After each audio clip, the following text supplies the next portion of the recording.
Hello and welcome to another edition of Mustang Basketball with Brad Bigler here at Studio One. I'm Kelly Loft, Athletic Communications Director at Southwest Minnesota State University. And once again, we will talk Mustang men's basketball. We'll look back at last week's games and preview the upcoming weekend's games versus Concordia St. Paul and St. Cloud State University coming up this weekend at the RA facility. Joining us, as always, is the head coach of the Mustang men's basketball program, Brad Bigler. Mustangs lose a couple of tough ones this past weekend on the road, losing to Wayne State in overtime, 74-69, before falling to Augustana, 83-70. And Coach, we've been on here several times kind of talking about the same thing, and very close to picking up some wins, and just couldn't get over the hump on Friday night. And Saturday, give Augustana credit. They really jumped out to an early lead late in the first half and built it up early in the second half and were able to hold off the Mustangs. And with Augustana, you're right. That last 5 minutes of that first half was the difference in that ball game.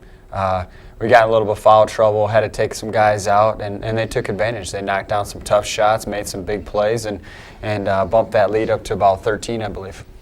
And then the night prior, go to Wayne State. Let's talk about that one. And we'll see some highlights here from both games in Wayne, Nebraska and in Sioux Falls. But Friday night, another example of just not able to make some shots. And we're not saying they're so easy. Obviously, there's defenders on them, but there's shots that more often than not you're going to be able to make. And just miss some crucial opportunities to extend the lead and even make some free throws. And that's kind of been the situation in their last 2 weekends, has been free throw shooting. Especially when you're talking layups. That was the big thing.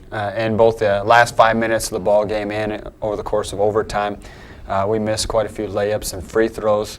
And then you throw in the turnovers on that to add on to that. And that's just, those are things you can't do if you're going to win ball games like that on the road. And you're trying to, figure it out, and everybody's given suggestions, and you and your coaching staff have put in so many hours, and the guys as well, and it's just we capable of playing with anybody, and you're proving that on the road at Wayne State on Friday, a very solid team at home. I mean, they've beaten St. Cloud State, they took Augustana overtime, Winona on a last-second shot, and they beat University of Mary this year, so they're a solid squad, and you've proven that you can play with anybody. It's just, what is that one thing lacking here in the last few minutes? And you've got 5 games left, and somebody's got to figure it out. And it comes down to, right now, it's just confidence.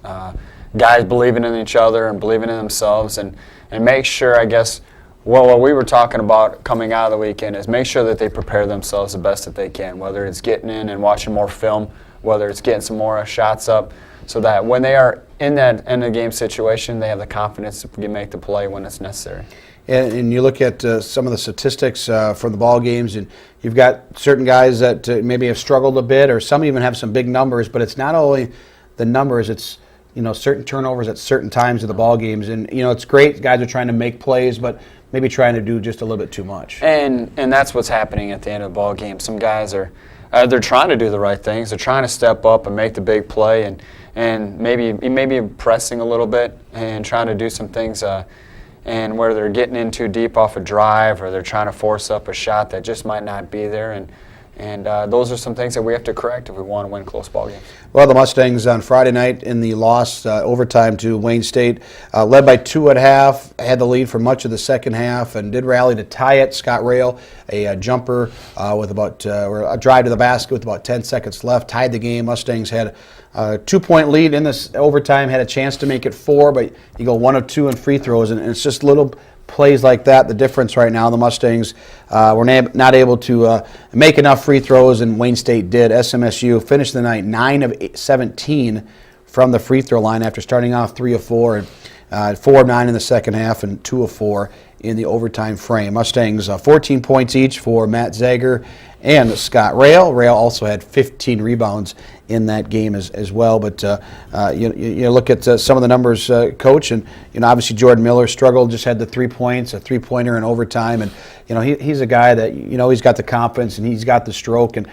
hopefully he'll be able to rebound here this weekend, because obviously I'm sure he'd be the first to admit scoring wise he has struggled here in the last 2 weekends. And what we're seeing is teams are defending him well, defending him on his ball screening action away from the basketball, making it tough for him. And early on in the season, we saw him getting to the rim more, getting to the foul line more, I think he has made his teammates better. He did have 7 assists versus Wayne, and he is doing some things that are positive in that regard. But we do need him to score the basketball, and he has to be a guy who steps up and can make some plays. Especially, he's a guy, one of our best playmakers. So he's one of the guys at the end of ball games that has to be able to, make us better. Well, and you saw some plays at the end of the regulation and in overtime. Vinar Birch, we've talked numerous times on the show, but he continues to mature and shows he's going to be a special player in the next 3.5 years. And it took him a little bit to get going versus Wayne State, but in that second half, when he did get going, his ability to get to the rim and make those, he's making some difficult layups with contact.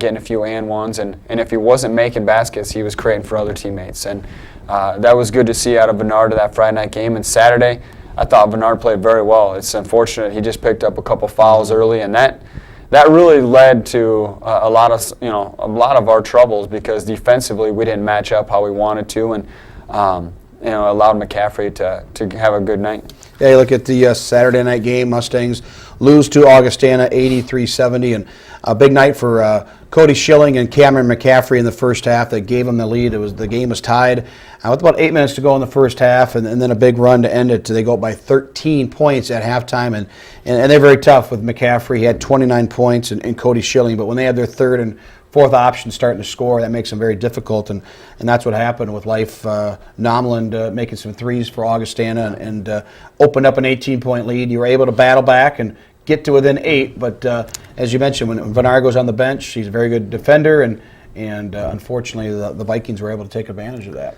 And another thing is it makes Jordan Miller play extended minutes at the point guard position, which he's capable of doing, but it also takes him out of maybe some scoring situations, and it makes him. We're probably asking a little bit too much out of him when he's asked to do both, and for those bigger minutes. And you're seeing Matt Zager double figures both nights, and not doing it from the 3-point line yet, but showing that he can have the ability to score as a redshirt freshman. To have average double figure scoring in back-to-back conference road games shows what he's capable of. And I think Matt, just over the course of the last 6 games, has played very well. He's becoming more efficient on the offensive end. He's making better decisions.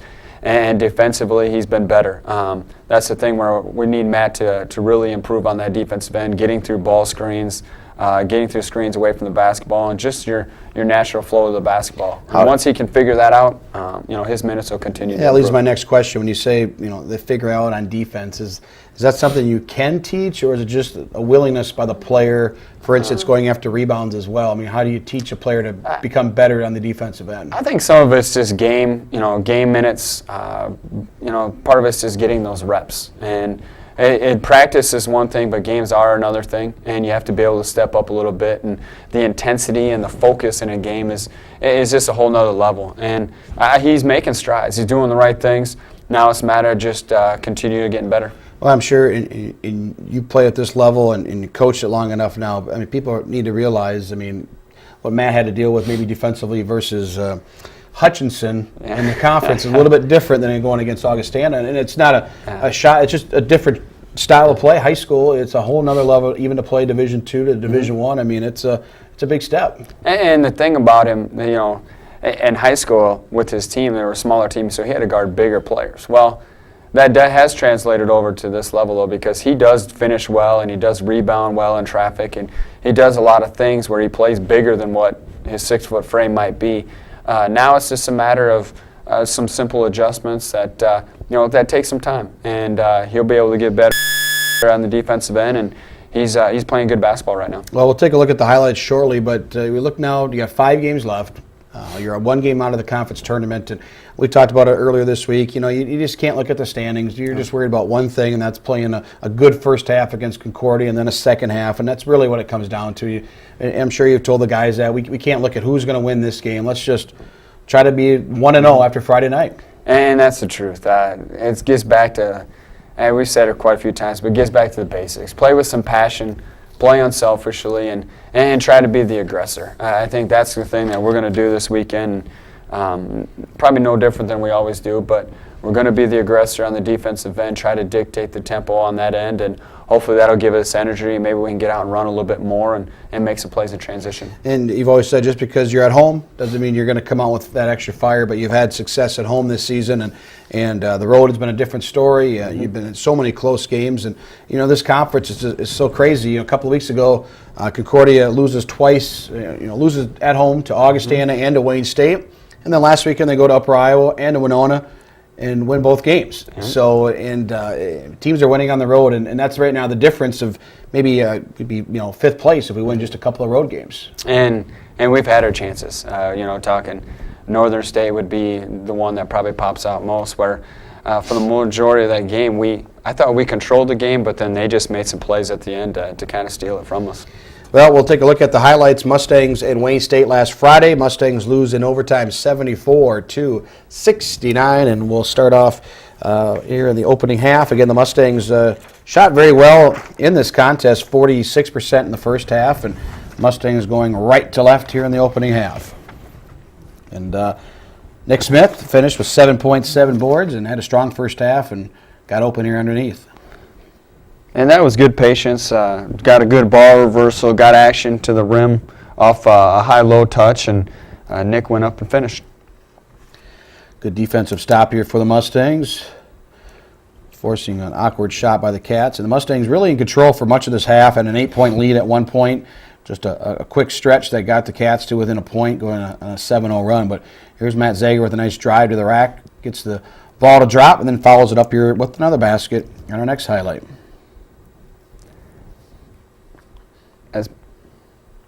Just a simple screening action. Matt comes off and knocks down the mid-range jumper.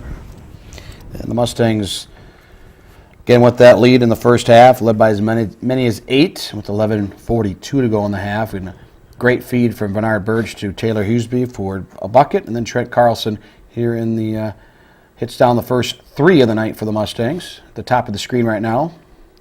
And as you see, our patience is pretty good right now. We're taking high percentage shots, getting the ball moved, making the easy pass, trying to make the easy play, and getting some good looks. Big jumper here by Smith from 17 feet off the assist from Jordan Miller. And here's Scott Rail with another fine pass to Nick Smith. Good court recognition by the senior from Princeton. Assist for Rail. He had 2 in the game. And here's Bernard Birch. Last couple of games here, opening up from the outside, and he can shoot the basketball. And he's taking good shots. I mean, that's a nice drive by Jordan Miller, drives baseline. We would like Bernard to maybe drift more to the corner there, but he does step up and knock down the 3. Scott Rail, typical solid post move. Again, 14 points, 15 rebounds. End out, great pass to Lavion West for 2, and more Scott Rail and then Matt Zager. And that was going into the game versus Wayne. It was that was offensively one of our goals, is to attack their paint, make them defend the paint. We felt like we did have some advantages there, and throughout the game, both Taylor and Scott and Nick, for that matter, knocked down some post touches. We're into the second half. Scott Rail, nice left-handed hook shot. Mustangs led by 2, and here's Taylor Huseby getting the and 1.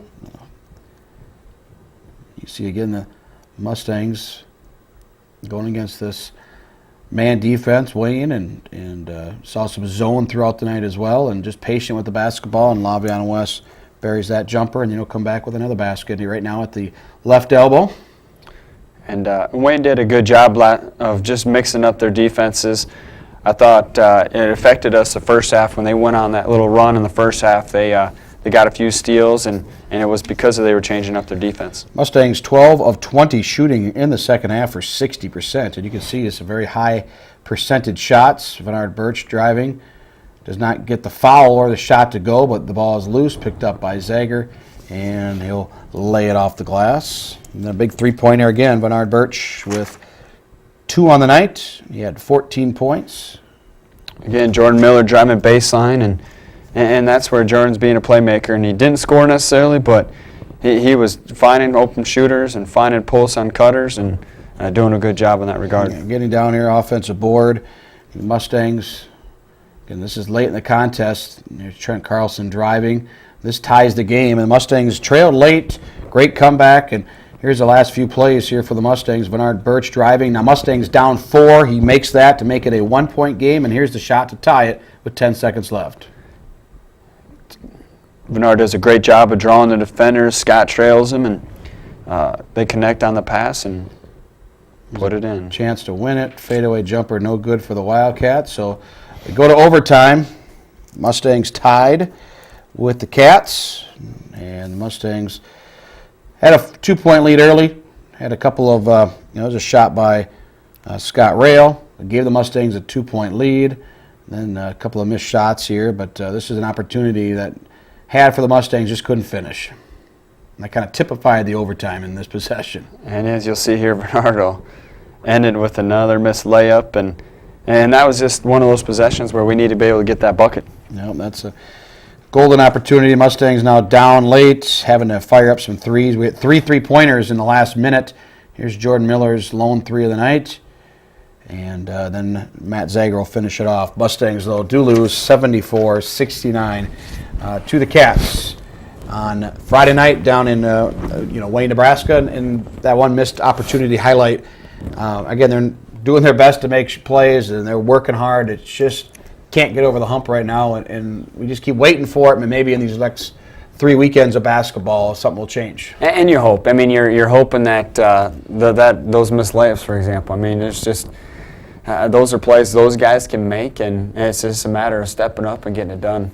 And you've coached a lot of basketball. You've played a lot, and people have asked. We've had 3 overtime games that we've lost, 3 other games in the last second shots. Have you seen anything like it this year? I mean, there's 6 games right there.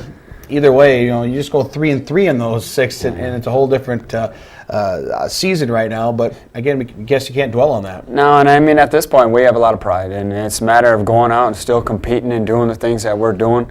I think these guys are doing it the right way, and now it's a matter of trying to bring it all together, learn from our mistakes, learn from some of those close games, and hopefully we can go on a nice run here to finish the season. Well, following the game on Friday, the Mustangs took the bus up to Sioux Falls on Friday night and got ready for Saturday's game at Sioux Falls. And one of the hottest teams in the conference, Coach Augustana, entered the weekend on a 7-game winning streak. Did lose to Minnesota State Mankato on Friday night in a very exciting game. So you knew they'd be ready to go for the Mustangs, and we beat them earlier in the season. Yep. And they played very well, and again shot the ball extremely well from the arc, 10 3-pointers, and that kind of the difference in the game. And especially like we talked about late in the first half, and then even the first 5 minutes of the second half, where Leif Nolan stepping up and knocking down those threes, and coming out of halftime, it was our goal to try to take the ball out of McCaffrey and Schilling's hands, and we were doubling a little bit more. We're flying around, and that's where we're going to live with guys like Leif Nolan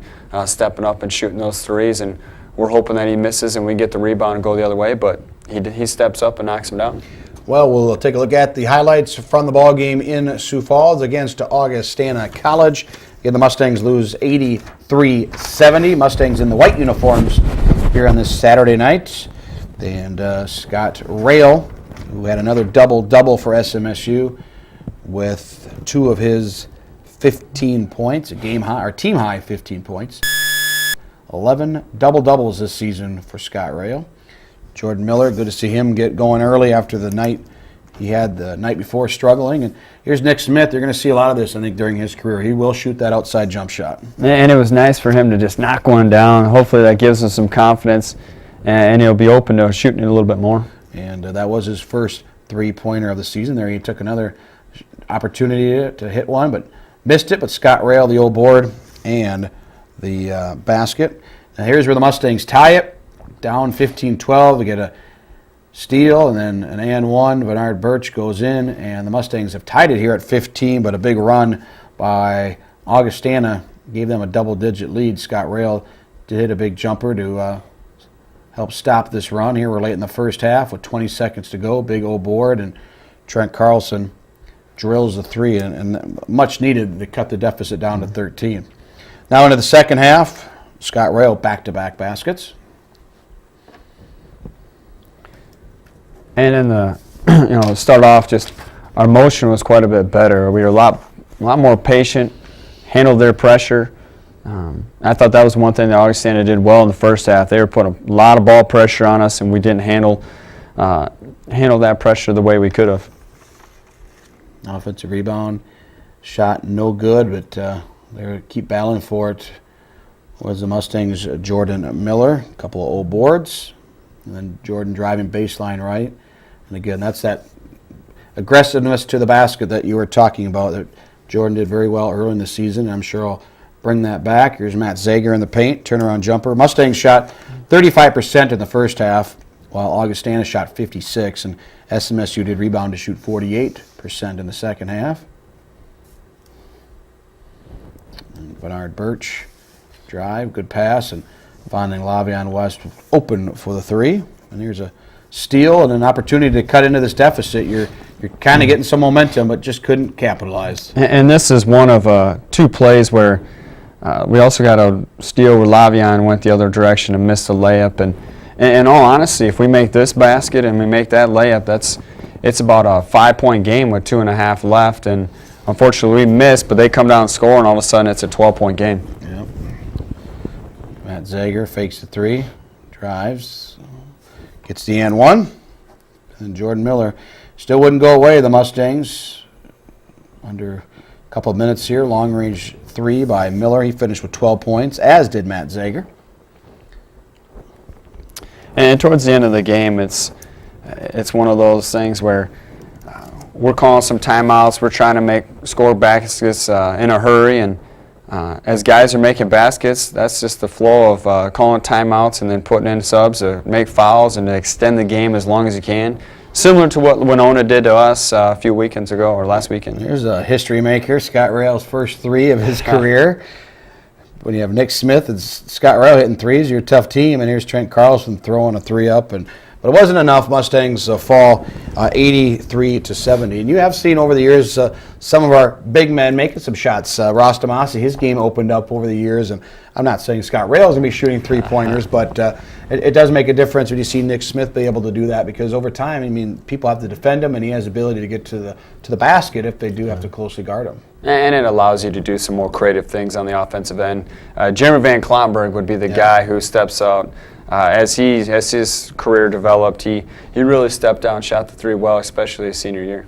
It all depends, too, on what they need to do in high school. And Nick did shoot the three-pointer in high school, but most of the guys that big probably aren't leaving the paint very often, and it takes time to develop in college. And especially in high school, you're thinking, man, it's a 6'8" guy. Man, put him in the block. He can go to work in the block. But, I mean, if they're skilled enough to be able to step out and shoot it, I think that's just something you have to take advantage of. Well, one thing I want to talk about before we preview this weekend's games versus St. Cloud or Concordia and St. Cloud is people always ask, what goes on outside the games and practices as well. And your staff, you've got two assistant coaches, one graduate assistant and one full-time assistant.